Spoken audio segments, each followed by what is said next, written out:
Hello, you're getting crazy here today.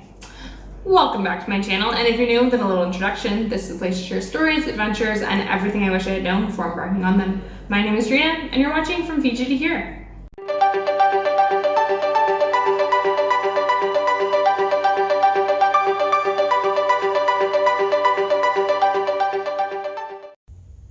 Good morning. It is bright and early.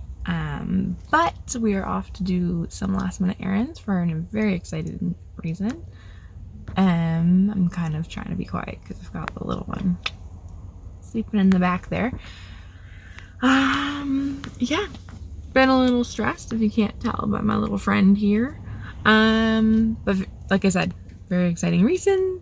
Excited to be back out, and I will keep you updated for the rest of, I guess, some of our errands, and then I will see you tomorrow for sure. Welcome to our first trip abroad in over a year, and actually Elisa's first trip, well, ever. If you want to see what we're up to on this adventure, be sure to follow along with our vlogs. However, today's video, we're going to cover the logistics of what it's like to leave Canada in the tail end of a COVID-19 pandemic. I want to start off by putting a little disclaimer. I'm not condoning or not condoning travel for anyone. Everyone has different situations, different circumstances that they deem essential or not, and at the end of the day, you have to weigh the pros and cons for you and your family and make the best decision from there. For us, the first thing before leaving the country was getting vaccinated against the COVID-19 virus.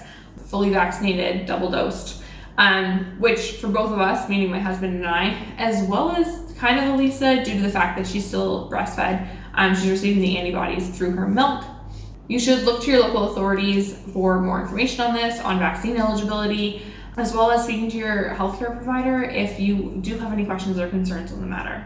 Now, in Canada, whether you are vaccinated or not, most airlines, if not all, require a negative COVID test prior to boarding. In fact, most countries require a negative COVID test for entry.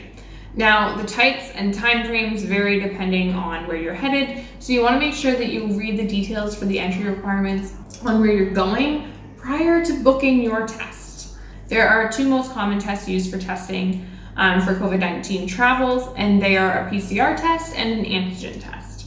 The PCR test is a more invasive procedure with more accurate results, whereas the antigen test is less invasive and the results are provided much quicker. For our destination, a PCR test was required.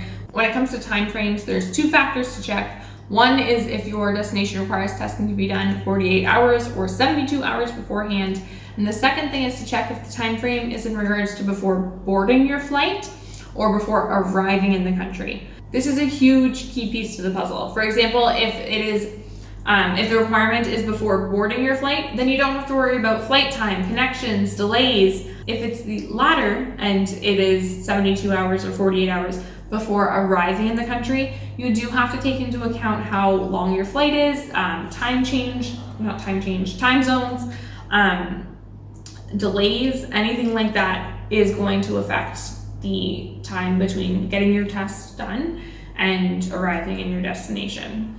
Because the last thing you want is for your test to have expired while you're mid-journey.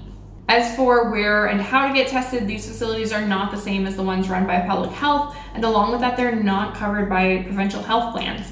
Once you figure out which test you need, you can find a testing center by doing a quick Google search. In Ontario, there's multiple Shoppers Drug Mart locations for travel testing for both the PCR and antigen testing. And they aim to have the results back to you within 48 hours or you'll receive a full refund. The cost for the PCR test is approximately $200 and for the antigen test, $50. We lucked out and were able to opt into a government study through the Toronto Pearson International Airport that allowed us to receive our test for free in exchange for taking 3 different types of tests. So a PCR test, an antigen test, and an experimental test using photolight therapy to study a potential new type of testing for COVID-19. These appointments were for a limited time frame and had to be booked in advance, as well as requiring you to meet the eligibility criteria. Along with negative COVID test results, a lot of countries are requiring proof of travel insurance that covers COVID-19. I've talked about this before, and even pre-pandemic, I was strongly for getting travel insurance before leaving the country. What exactly does COVID-19 travel insurance cover? Well, that depends on the policy you get. However, generally you want something that includes cancellation in the case that you or a loved one gets COVID-19 before your travels. Insurance to cover medical expenses should you get COVID-19 and have to be hospitalized while you're abroad, as well as insurance to cover if you have to postpone your flight home because you test positive for COVID-19. Once you have your results ready, your bags are packed, and you've even purchased your insurance, you're ready to head to the airport. We're all busy packing around here, and this little freeloader decided it was time to take a nap. Some noticeable differences, other than the mandatory masks and the countless sanitization stations, and the plexiglass at all of the desks.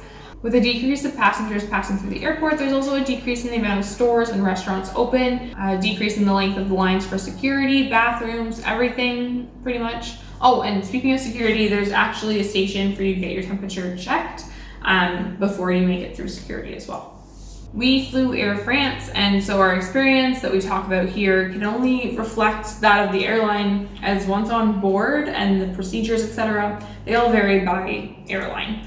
First off, it was mandatory to have a medical mask, not a reusable mask, a medical mask for the flight, and preferably more than one, as it was recommended to change your mask every 4 hours. Once on board, we were given complimentary sanitary packets that contained a mask, cleansing wipes, hand sanitizer.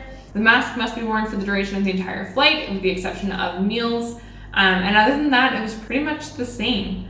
Upon landing, in order to provide social distancing measures, the airlines allowed passengers to exit one row at a time from front to back. Now that we're abroad, it's a guessing game at how things will be when we return, as they're constantly changing with new vaccination rates, but also new variants. As it stands, fully vaccinated travelers still need to present a negative COVID test taken within 72 hours prior to arrival in Canada. Take another COVID-19 test upon arrival. Do not need to stay in a hotel quarantine for 3 days. However, do still have to self-isolate until their COVID results come back negative. That being said, you must be prepared to quarantine should it be found that you're not eligible or should you become symptomatic.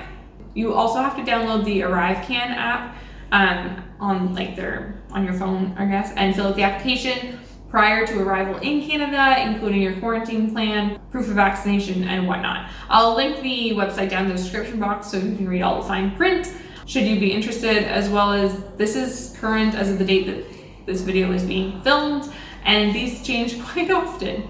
That's about it for this video. If you have any questions, please do leave them down below, as well as any other videos you'd be interested in seeing. Also, if you like this video, be sure to give it a thumbs up, as it does support my channel, and join us for our future journeys. Thank you guys so much for watching, and remember, life is what happens between the plans that you make. Bye guys.